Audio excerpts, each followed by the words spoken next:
구약성경 981쪽입니다. 이사야서 11장 1절부터 5절까지의 말씀을 봉독합니다. 이새의 줄기에서 한 싹이 나며 그 뿌리에서 한 가지가 나서 결실할 것이요 그의 위에 여호와의 영 곧 지혜와 총명의 영이요 모략과 재능의 영이요 지식과 여호와를 경외하는 영이 강림하시리니 그가 여호와를 경외함으로 즐거움을 삼을 것이며 그의 눈에 보이는 대로 심판하지 아니하며 그의 귀에 들리는 대로 판단하지 아니하며 공의로 가난한 자를 심판하며 정직으로 세상의 겸손한 자를 판단할 것이며 그의 입에 막대기로 세상을 치며 그의 입술의 기운으로 악인을 죽일 것이며 공의로 그의 허리띠를 삼으며 성실로 그의 몸의 띠를 삼으리라. 아멘.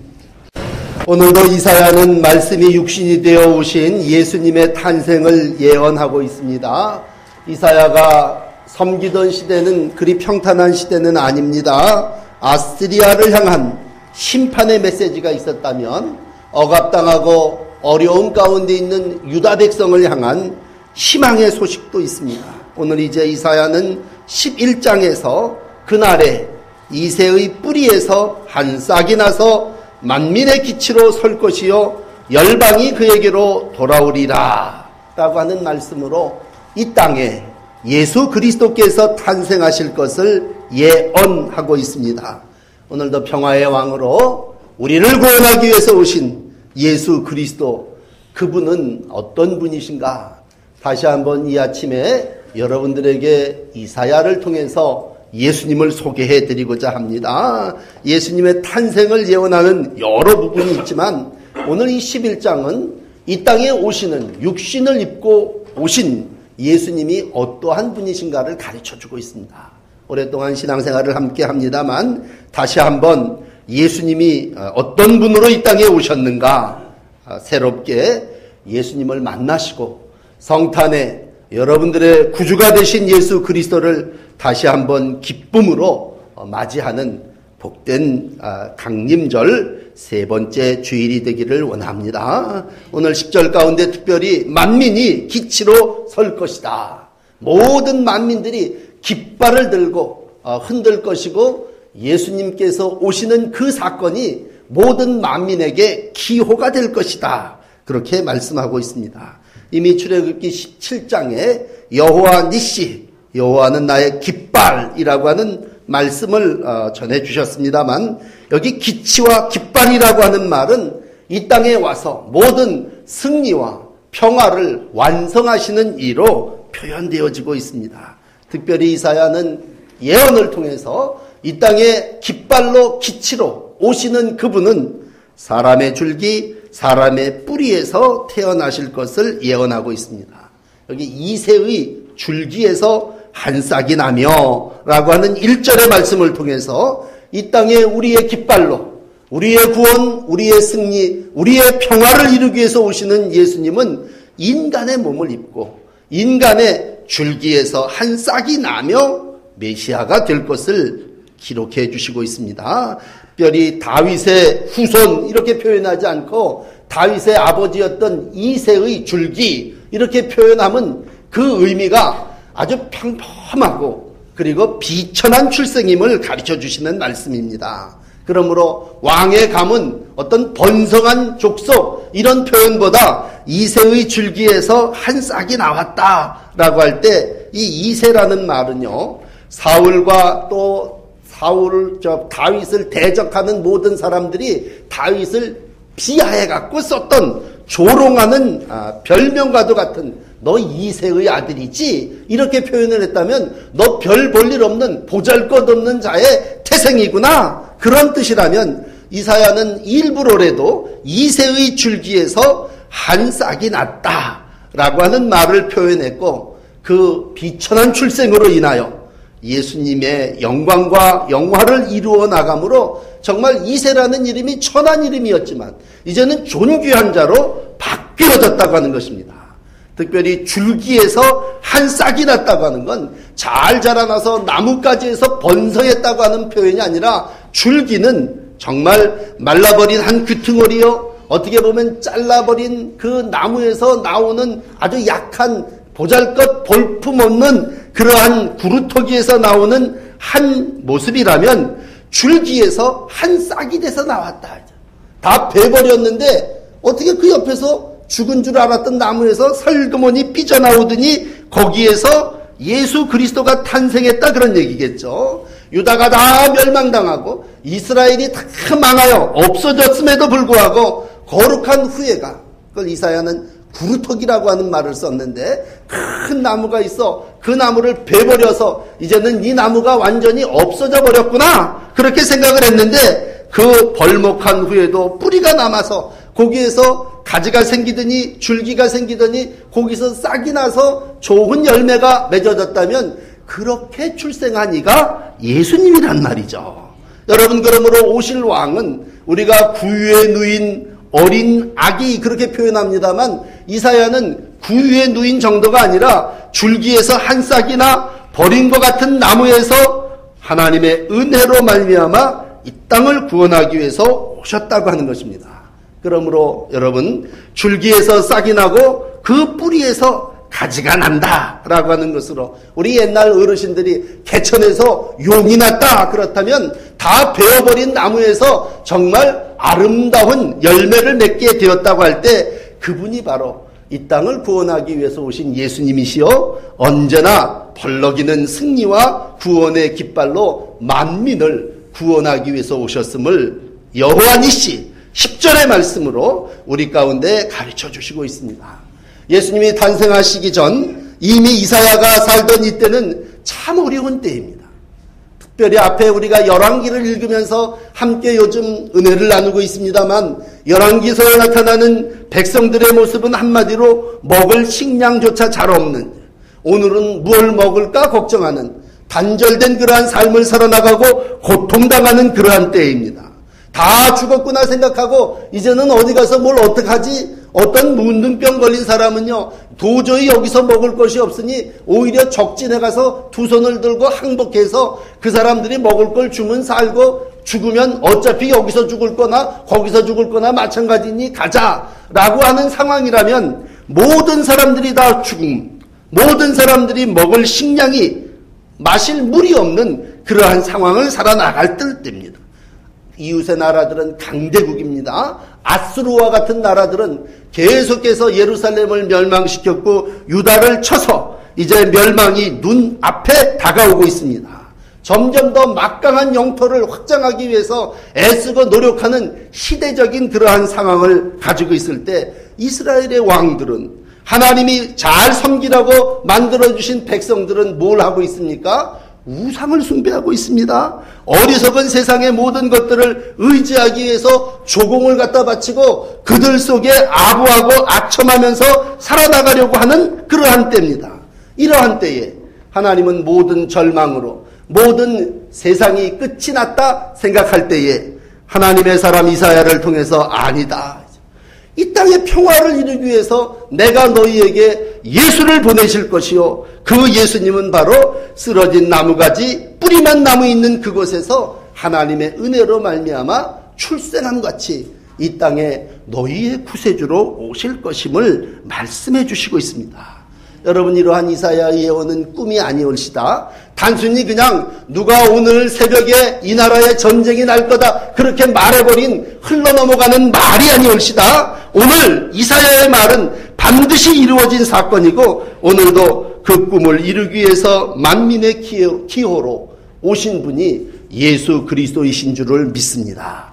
두 번째로, 오늘 이렇게 오신 예수님은 태생이 비천하지만 하나님께서 영으로 그를 덮어주실 것임을 예언하고 있습니다. 이어지는 2절의 말씀을 보시면 여호와를 경외하는 영이 강림하시리니, 하나님이 이 땅을 사랑하셔서 예수님을 보내주시고 예수님이 이러한 비천한 출생을 통해서 이 세상에 평화를 이루시기 위하여 오셨다면 어떻게 예수님이 그 일을 행하십니까? 오시는 예수님이 어떻게 그 일을 이룹니까? 아합과 아하스 같은 악한 왕들이 득실거리는 이 세상 속에서 어떻게 이 사명을 감당합니까? 그랬을 때 하나님은 오시는 이에게 영을 강림하게 하신다 말씀해 주시고 있습니다.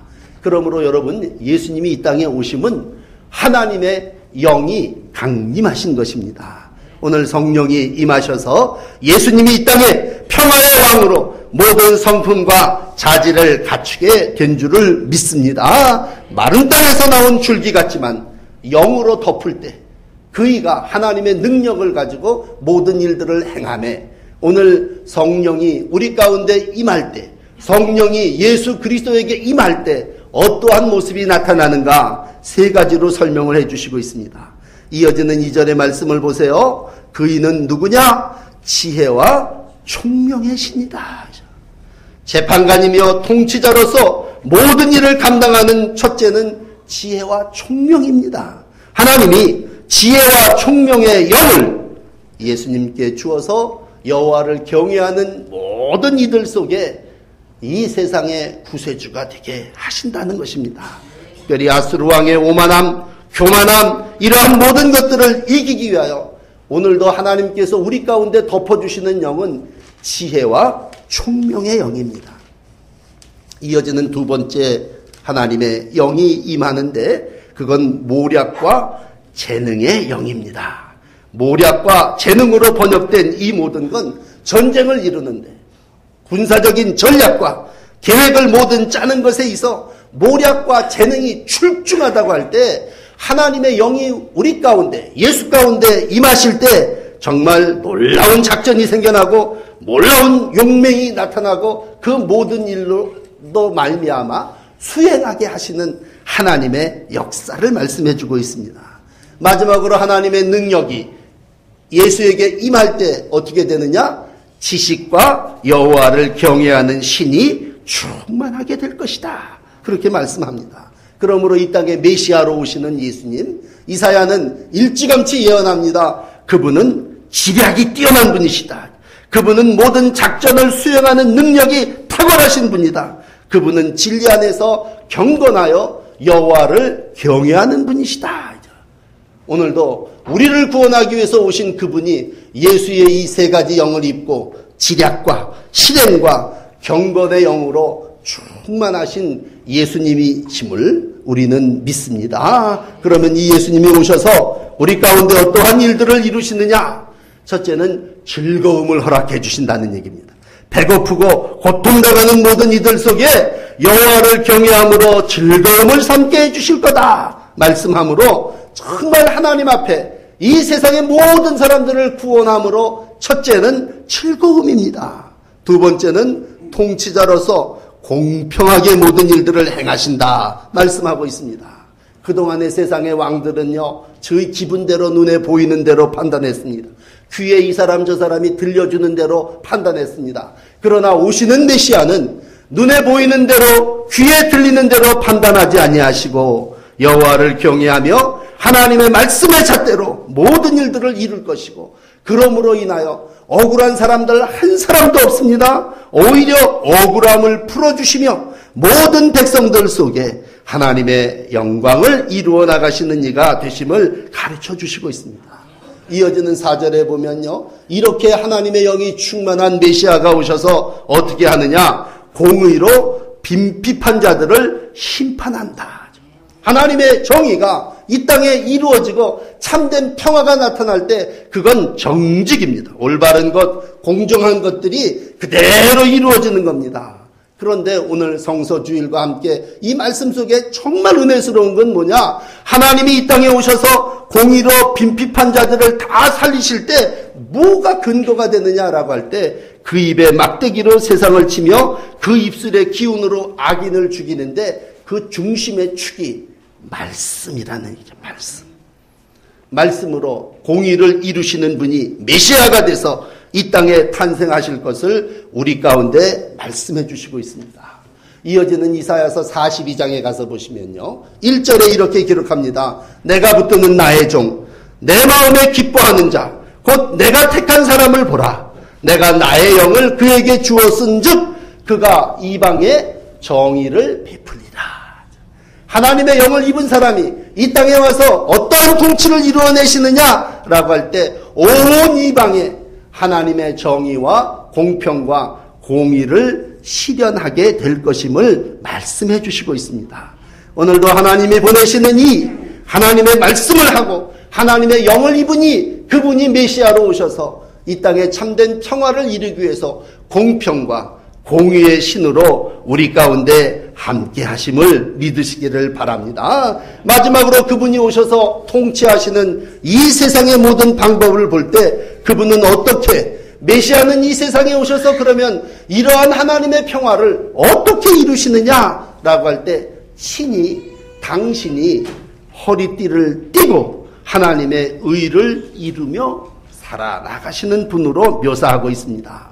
여러분 다른 신들은 어떨는지 몰라요. 그러나 우리가 믿는 예수님은 오늘도 어떤 분이시냐?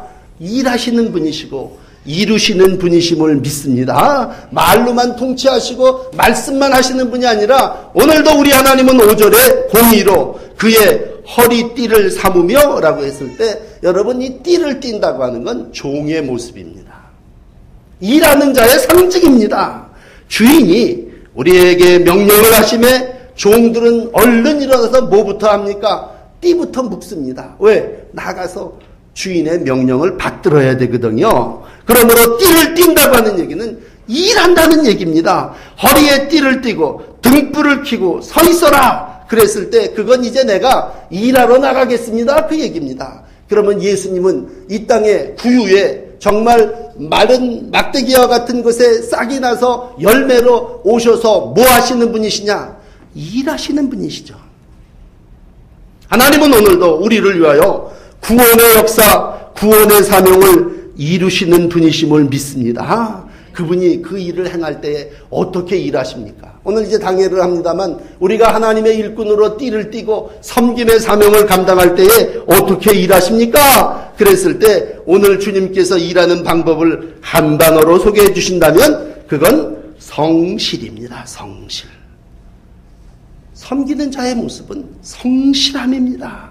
하나님의 말씀을 그대로 이행하는 것이 성실입니다. 너 이 세상에 왜 왔니? 예수님은 말씀하시죠. 내가 하나님의 뜻을 이루기 위해 왔습니다. 주인의 뜻을 감당하기 위해서 왔습니다. 하늘에 계신 아버지의 뜻을 이루시기 위해서 왔습니다. 그게 뭡니까? 성실입니다. 날 때부터 죽을 때까지. 마지막 겟세마네 동산에서 예수님은 아파하십니다. 고통스러워합니다. 아버지, 나 이 일 감당하면 안 됩니까? 그러나 나의 마음대로 마옵시고 하나님 당신의 뜻이 이루어지기를 바랍니다. 이게 성실입니다. 시작부터 끝까지 변함없이 주인을 위하여 충성하는 모습이요. 요한복음 4장 34절은 이 부분을 나의 양식은 나를 보내신 이의 뜻을 행하며 그의 일을 온전히 이루는 이것이니라 말씀하셨습니다. 오늘도 이 땅에 오신 메시아, 그분은 섬기기 위해서 성실을 감당하기 위해서 이 땅에 오셨습니다. 또 하나 오늘 이어지는 말씀에 보면 이 세상에 오신 그분은 섬기과 함께 무엇으로? 정직함으로 겸손을 이루시기 위해서 오신 분이심을 말씀합니다. 세상의 겸손한 자를 판단할 것이며 이 세상의 모든 겸손의 본으로 자신을 희생의 제물로 내어놓고 오늘도 모든 사람들이 무시하고 멸시하는 이새의 아들 가운데 한 부분을 차지하고 이 땅에 오셔서 어떻게 살까를 보여주셨을 때 첫째는 성실함이요 또 하나는 겸손함으로 이 일을 감당하기 위해서 오셨습니다. 오늘도 주님은 나의 양식은 성실이다 그렇게 말씀하신다면 내 삶의 모습은 다른 사람들에게 어떻게 보여집니까? 라고 할 때 모든 사람들에게 보여진 깃발 키워는 예수님은 희생이시고 그 예수님은 오늘도 겸손히 십자가의 길을 가셨습니다. 이 땅을 살아나가는 동안 우리가 예수 닮기를 원합니다. 그랬을 때 우리는 오늘 이사야가 예언한 11장의 말씀을 통해서 예수님이 이러한 출생으로 오셨구나. 예수님이 오늘도 이러한 영의 강림함을 힘입어 성령으로 일을 하셨구나. 예수님이 이 땅에 오셔서 이렇게 허리에 띠를 띠고 등불을 켜고 서서 마지막까지 주께서 주신 귀한 하나님을 이루어 주리는 하나님의 뜻을 감당하는 사명을 감당하셨다라고 할 때 이 모든 일로 말미암아 주님이 이루신 일은 오늘 이제 6절서부터 11절까지 이어지는 평화의 나라입니다. 지난 주간에도 여러분들에게 평화의 왕 예수 그리스도를 소개해 드렸습니다만 이새의 줄기에서 돋아난 싹이 오늘도 이 세상 가운데 이루시는 일은 뭐냐? 그건 평화입니다. 마치 짐승들이 너나 할 것 없이 함께 뒤둥그려서 함께 먹고 함께 한 나라를 이루어 나간다면 이것이 완벽한 평화요, 불안과 공포 가운데 살고 있는 우리에게 주신 영원한 소망의 나라입니다. 그곳 메시아이신 예수께서 오셔서 이루시는 그 나라, 그곳에는 해함도 없고 상함도 없을 것이라고 9절에 말합니다. 물이 바다를 덮은 같이 여호와를 아는 지식이 충만한 곳이라고 9절에 말씀하고 있습니다. 모든 사람들 속에 하나님의 영광이 이루어지게 됨을 말씀해 주시고 있습니다. 이러한 나라를 이루기 위해서 성탄에 우리 예수께서 이 땅에 오셨습니다. 오늘도 예수 그리스도를 믿는다고 하는 건 뭡니까? 바로 이러한 예수님을 따라 사는 게 아니겠습니까? 하나님이 이 땅에 평화를 이루시기 위해서 당신의 독생자이신 예수 그리스도를 보내주신 것처럼 오늘도 하나님의 영이 우리 가운데 임하매 저와 여러분들이 이 땅에서 해야 되는 일이 뭡니까? 이사야 61장이 말씀해 주신 대로 기름을 부어 가난한 자에게 아름다운 소식을 전하게 하는 것이, 마음이 상한 자를 고쳐주시는 일이요, 포로된 자에게, 갇힌 자에게 노임을 선포하는 일이 아니겠습니까? 오늘도 성령께서 우리 가운데 이 일을 행하기 위해서 보내주셨다면 오늘 2014년 성탄을 기다리며 다시 한번 평화의 왕으로 오신 예수 그리스도를 여러분들이 내 마음속에 모셔드리고 이러한 예수 그리스도의 삶을 살아나가시는 성도 되시기를 축복합니다. 그럴 때 내 태생이 비록 이새의 줄기에서 나온 비천한 태생이지만, 내가 비록 여러 가지로 부족하지만 하나님의 영으로 우리를 덮어주실 거고, 하나님이 오늘 띠띠어 일하게 하실 때에 공의로 하나님의 귀한 사명을 감당하는 성실한 사람, 정직한 종으로서 든든히 세워지게 될 줄을 믿습니다. 기도하시겠습니다.